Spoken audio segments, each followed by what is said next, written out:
Circle Squad, this is Monica, and I have my March 2023 Potomac Best Bead Box, the Treasure Box Edition, finished jewelry. Now, I'm telling you, I made a lot. More than I anticipated this time.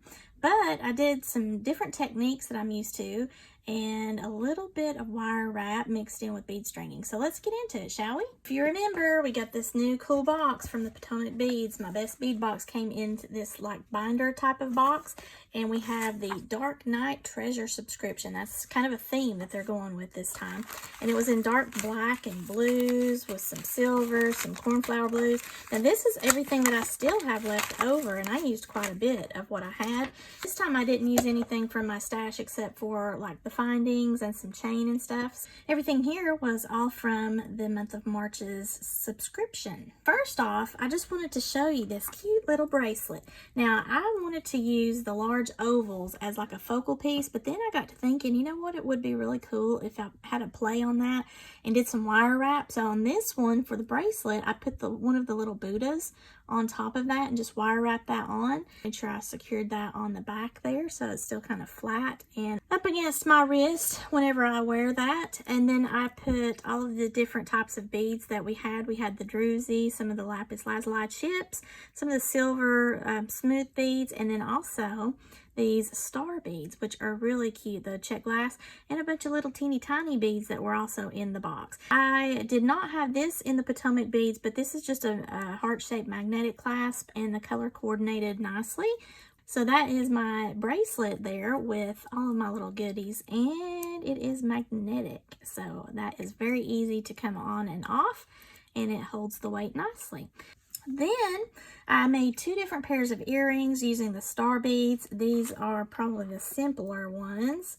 They are really cute with the stars, the lapis lazuli chips, the teeny tiny check glass, some seed beads, the silver smooth beads, and some of the glass pearls and that moonstone, which picks up that green hint and the stars on these. And then this over here is still simple, but it is using some chain. So these, I had some dangling chains, and then I decided I didn't like how long they dangled, so then I just scooped them up and kind of attached them up on the sides, and I like the look of that because it looks like their little feet.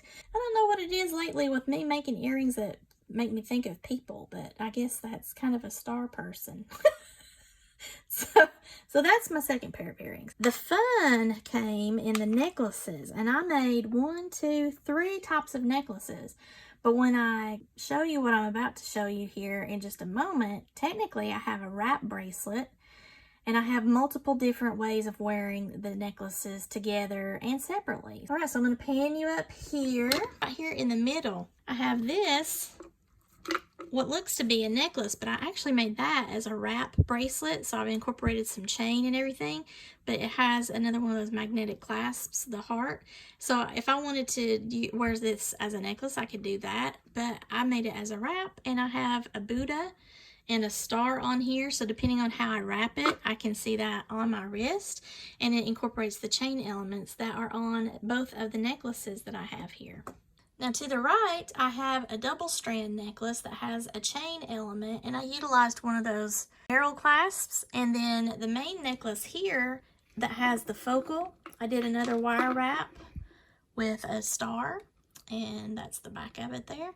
I had some color coordinating bead stringing wire, and I put some of the little seed beads down there on that.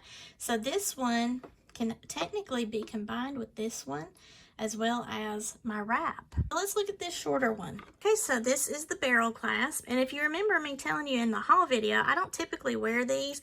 This is really difficult for me with my carpal tunnel to do all the twisting motion and everything with it. So if you don't have any kind of dexterity problems, then these are fine, but this is not the way that I usually go. It's cool to be able to experiment. Now, something that further inspired me with the necklaces that you've seen here, I was already kind of on the path of like a multi-layered necklace, but I watched Potomac Beads and I saw Miss Allie using these clasps here because I was kind of stumped on how I was going to do that. So when I saw what she did, she was using these to be able to, whatever necklaces that she made, she put them on the barrel clasps. And then when you unscrew these, you can screw them onto the other types of necklaces that you make. So I thought that was really cool. So I kind of did a play off of that in working with the necklace that I already made. as well as this one here. This has a beaded strand. Then I have another just piece of chain there, so that actually kind of hangs down. And I've got it clasped. I can wear it like this, which would be a double layer, or if I wanted to have it longer, all I have to do is unclasp the barrel, and then I can wear it long ways. Okay, so now I have a really long necklace. Now these would dangle here, but I mean, you know, I'm not really bothered by that. So there's one way, nice big long chain. Next up, we have, this is the first necklace that I made, and I decided I was going to go ahead and try her barrel clasp on it as well, even though I had this pattern laid out and I fully intended to use my usual lobster style clasp. But I decided I wanted to do how she did on her barrel clasp idea with being able to combine the necklaces. So here we go. This is the beautiful necklace that I've got. I've even got some little Buddhas on this version here. And that is the barrel clasp. Now, if I unscrew this crazy thing, and then I decide I'm going to put it in with the necklace that's on my board, I'm just going to put this end on the other necklace's opposing end. Okay, so now I've got that clasped, and then I'm going to do the same thing with the other end so that I've got everything all attached at that point. This is just something cool to do if you're into changing out your necklaces and all that stuff. Okay, so I've now put both necklaces together. You can see they're screwed together now. So this bottom section was the necklace that I just got finished showing you with the pendant on it. And then the top section was the first necklace that I showed you that has the chain and the beaded necklace. It doesn't have the pendant on it. So now these are screwed together. So if I wanted to wear this all as one long necklace, I can do that, or I can also drop the chain portion from the other necklace. I've got the chain with the pendant on it here, which is really cute. I can wear that way. That is everything all three together if you wanted to wear it like that layered, or you could also wear it with the pendant and the chain hanging down, and then that beaded portion is what's in behind your neck. So I mean, there are so many different ways that you can do this. Now something else. So on here, looks like a necklace, right? And it's got my little clasp, my magnetic heart. That is a focal, or let's take it off of here. It's got the chain in the background and then the beaded section here. Let's say, hey, I want to wear a wrapped style bracelet. So all I'm going to do is just take this off. Let's try to do this with no glove. I'm going to want my Buddha on here, I guess. Let's do that.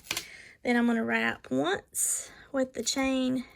I'm going to wrap, I don't know, twice. I'm going to put the chain section over here. I'm going to come again. Maybe have another chain section there. And then I'm going to grab hold of the magnetic heart, and then I've got a wrap. Okay. Now, depending on whatever I want to see, if let's say I wanted to see the star, then I could just kind of adjust how everything is hanging that way.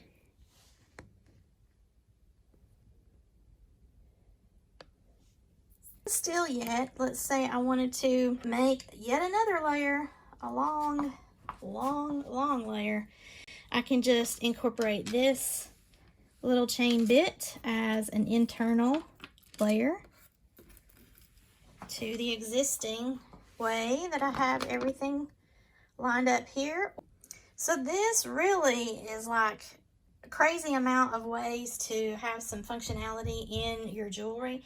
Because of what I saw her do with those barrel clasps, it really opened up how I decided to put my necklaces together and everything, so that everything could work together, as well as incorporate the wrap bracelet that I wanted to do. So, I mean, this is something that you could really layer up a lot. You could do individually.